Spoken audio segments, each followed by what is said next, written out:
নিশ্চয় জানেন যে 26শে এপ্রিল 2025 ঐতিহ্যবাহী খুলনা ব্যবসায়ী কল্যাণ সমিতির কার্যকরী কমিটির নির্বাচন অনুষ্ঠিত হবে। সেই নির্বাচন উপলক্ষে ইতিমধ্যে নির্বাচন পরিচালনা কমিটি তফসিল ঘোষণা করেছে। সেই তফসিল অনুযায়ী আজকে 6 এপ্রিল এবং 7 এপ্রিল মনোনয়নপত্র ক্রয়ের তারিখ নির্ধারণ হয়েছে। আজকে 6 তারিখ প্রথম দিনে ইতিমধ্যে বিভিন্ন গুরুত্বপূর্ণ পদে বিভিন্ন ওয়ার্ডের ওয়ার্ড সম্পাদক ওয়ার্ড মেম্বার পদে যথেষ্ট মনোনয়নপত্র আমরা খবর নিয়েছি বিক্রি হয়েছে। আমরা আশা রাখি এটা জাঁকজমকপূর্ণ, অংশগ্রহণমূলক, প্রতিদ্বন্দ্বিতামূলক এবং সুন্দর সুশৃঙ্খল একটি নির্বাচন অনুষ্ঠিত হবে, যেটা ইতিমধ্যে ব্যবসায়ী কল্যাণ সমিতির ধারাবাহিকভাবে চলে আসছে। আমরা এই নির্বাচনে অংশগ্রহণ করে এই নির্বাচনকে স্বতঃস্ফূর্তভাবে সম্পূর্ণ করার জন্য সর্বস্তরের ব্যবসায়ীদের প্রতি আহ্বান জানাই।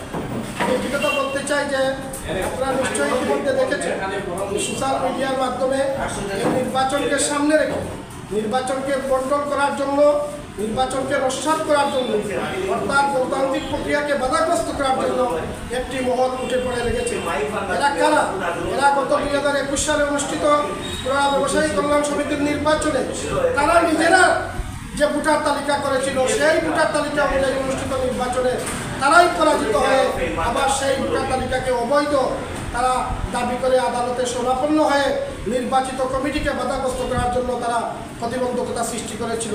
কিন্তু আমরা সর্বস্তরের খুলনা ব্যবসায়ীদেরকে সাথে নিয়ে এবং আদালতে বিজ্ঞ আইনজীবীদের মাধ্যমে সেই মামলা আমরা মোকাবিলা করে ইতিমধ্যে আমাদের মেয়াদকালীন সময় আমরা সম্পূর্ণ করেছি।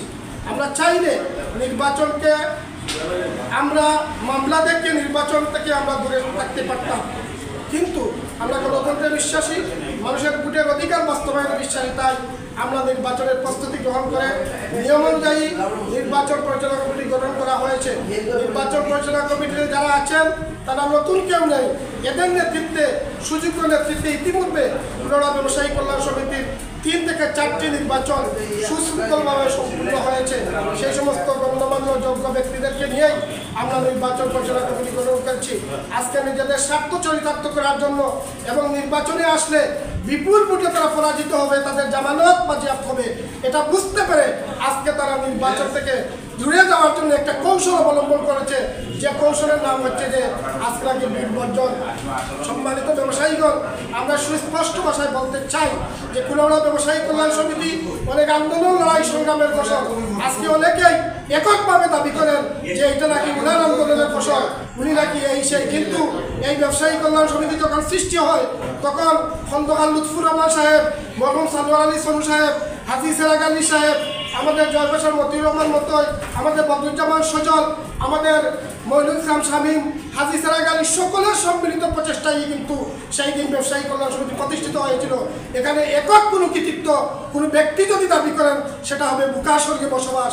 তাই নিজেকে পড়ানো মনে করে বাস্তবতা মেনে নিয়ে গণতন্ত্রের প্রতি শ্রদ্ধা নিবেদন করে খুলনা ব্যবসায়ী কল্যাণ সমিতির অতীত ঐতিহ্যকে রক্ষার জন্য গণতান্ত্রিক প্রক্রিয়ায় নির্বাচনে অংশগ্রহণ করার উদাত্ত আহ্বান জানাচ্ছি। পাশাপাশি আমরা যাদেরকে হাতে পায়ে ধরে এই নির্বাচন পরিচালনা কমিটিতে নিয়ে এসেছি, এই সমস্ত খুলনার সর্বজন শ্রদ্ধা ব্যক্তিদেরকে যারা বিতর্কিত করতে চান, আমি তাদেরকে সুস্পষ্ট ভাষায় বলতে চাই যে আপনারা কারা আর তারা কারা, খুলনার মানুষ সেটা খুব ভালো করে জানে।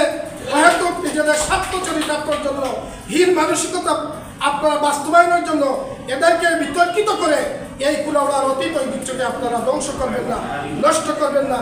আমি আগামী নির্বাচনে সকলের সম্মিলিত অংশগ্রহণ আশা করে আমার কথা শেষ করছি এবং আমি আতিকুর রহমান হয় দীর্ঘ 4 বছর এই ব্যবসায়ী কল্যাণ সমিতির সাধারণ সম্পাদক ছিলাম, এখনো আছি।